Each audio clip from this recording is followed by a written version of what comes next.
নমস্কার বন্ধুরা, আজ চলে এসেছি আরও একটি নতুন ভিডিও নিয়ে।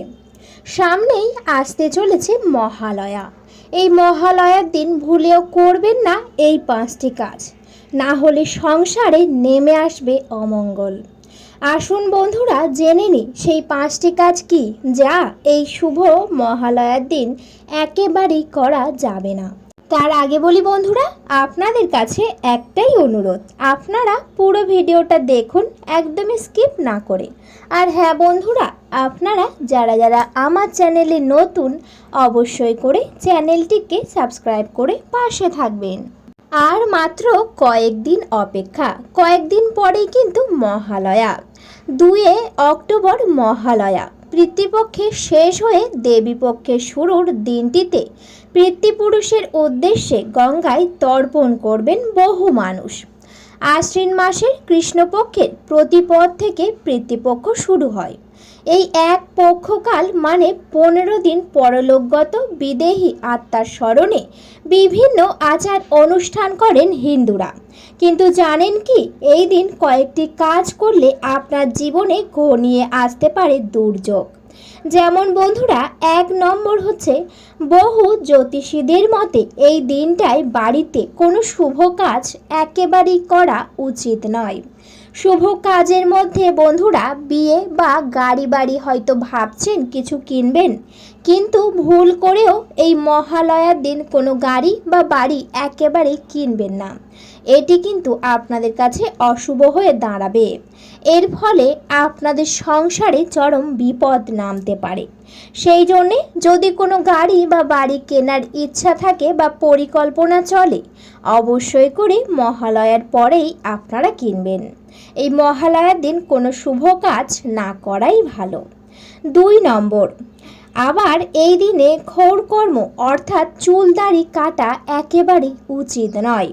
ভুল করেও মহালয়ার দিন কেউ কোনোভাবে চুল কাটবেন না বা নখ কাটবেন না বা দাড়িও কাটবেন না। এই জিনিসগুলি থেকে অবশ্যই দূরে থাকবেন। কারণ বন্ধুরা, এই মহালয়ার শুভ দিনে যদি আপনি চুল বা নখ কাটেন, তাহলে কিন্তু চরম বিপদে পড়তে পারেন। সেই জন্যে যদি চুল কাটার হয়, অবশ্যই আগেই কেটে নেবেন বা মহালয়ার পরেই কাটবেন, কিন্তু ভুল করেও মহালয়ার দিন কাটবেন না। তবে যদি তর্পণ করবেন, এটা কেবল তার ক্ষেত্রেই প্রযোজ্য। যদি ভাবছেন আপনারা তর্পণ করবেন, সেক্ষেত্রে কিন্তু আপনারা চুলদাড়ি কাটতে পারেন। পাশাপাশি বন্ধুরা, এই মহালয়ার দিন একেবারেই ধূমপান কিংবা মদ্যপান করা একেবারেই চলবে না। এই জিনিসগুলি থেকে অবশ্যই দূরে থাকতে হবে। এছাড়াও বন্ধুরা, এই দিন অর্থাৎ এই মহালয়ার দিন বাড়িতে ভুল করেও কোনো আমিষ জাতীয় খাবার একেবারেই খাবেন না। এই দিন যতটাই পারবেন নিরামিষ খাবার গ্রহণ করবেন। এমনকি প্রিয়জনের ছবির সামনেও আমিষ খাবার একেবারেই দেবেন না। এছাড়াও বন্ধুরা, এই মহালয়ার দিন কিন্তু কাউকে ধার বাকি একেবারেই দেওয়া উচিত নয়। এই দিন কাউকে ধার বাকি দেওয়া মানেই নিজের বাড়ির লক্ষ্মীকে অন্যের হাতে তুলে দেওয়া। সেই জন্যে একেবারেই কাউকে ধার বাকি দেবেন না। এছাড়াও মাটিতে গর্ত খুঁড়বেন না। যদি একান্তই খুবই প্রয়োজন হয়, তাহলে ঠিক মহালয়ার পরের দিন করবেন, কিন্তু মহালয়ার দিন একেবারেই মাটিতে গর্ত করবেন না। বন্ধুরা, 4 নম্বর হচ্ছে, খেয়াল রাখবেন আজ যেন কোনো ভিক্ষুক খালি হাতে না ফেরে।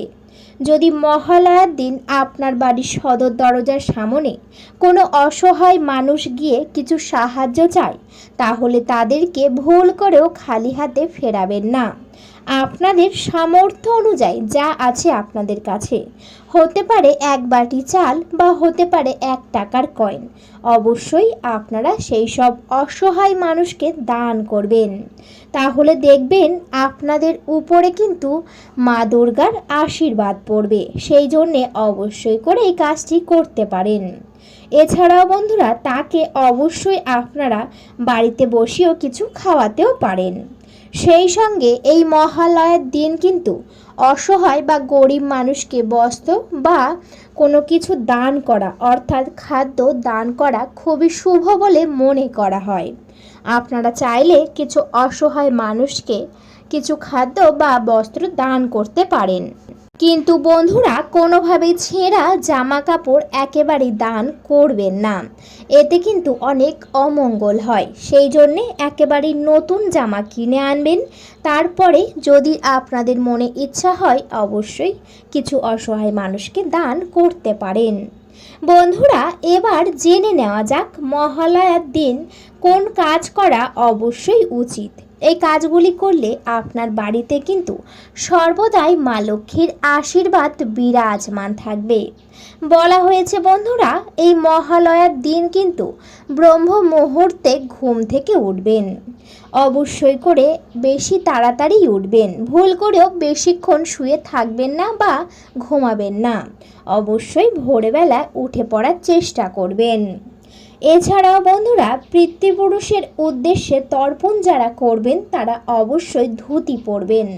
ধুতি পরে আপনারা পবিত্র হয়ে তারপরে কিন্তু আপনাদের পিতৃপুরুষের উদ্দেশ্যে তর্পণ করতে পারেন। পারলে ভোরবেলায় যান গঙ্গার ঘাটে। এই দিন গঙ্গার ঘাটে যাওয়া অত্যন্ত শুভ। গঙ্গাতে স্নান করাও খুবই শুভ বলে মনে করা হয়। সেই জন্যে যদি আপনার বাড়ির আশেপাশে কোথাও যদি গঙ্গা থাকে, অবশ্যই ভোরের বেলায় গঙ্গাতে স্নান করবেন। অবশ্যই বন্ধুরা, যখনই তর্পণ করবেন আপনাদের পিতৃপুরুষের উদ্দেশ্যে, অবশ্যই খালি পেটে থাকবেন। কোনো কিছু খেয়ে কিন্তু একেবারেই তর্পণ করবেন না। বন্ধুরা, যারা তর্পণ করতে পারবেন না তারা কিন্তু পিতৃপুরুষের ছবি নিয়ে আপনারা কিছু মালা ভালো করে পরিয়ে অবশ্যই প্রিয় খাবার আপনারা করে দিতে পারেন বা প্রিয় খাবার আপনারা দিতে পারেন। অবশ্যই করে আপনারা তর্পণ যদি না করতে পারেন তবেই এই কাজটা করবেন। আর যদি তর্পণ করতে পারেন সেক্ষেত্রে গঙ্গায় যাবেন ভোরের বেলা। আপনারা কিন্তু স্নান সেরে ধুতি পরে তর্পণ করবেন। বন্ধুরা, পারলে এই দিনটিতে দান ধ্যান করুন। বলা হয়েছে এই দিনে কেউ যদি দান ধ্যান করে তাহলে কিন্তু তা অনেক ভালো হয়। এছাড়াও এই দান ধ্যান তার কাছেই কিন্তু অবশ্যই দ্বিগুণ হয়ে ফিরে আসে।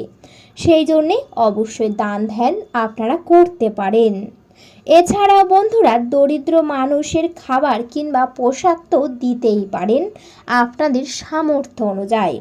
বলা হয়েছে এই মহালয়ার দিন যদি বাড়িতে কোনো পশু পাখি আসে, হতে পারে কাক কিংবা হতে পারে গৌমাতা বা কুকুর, আপনাদের বাড়িতে এসেছে, অবশ্যই করে তাদেরকে একেবারেই মারবেন না বা আঘাতও করবেন না।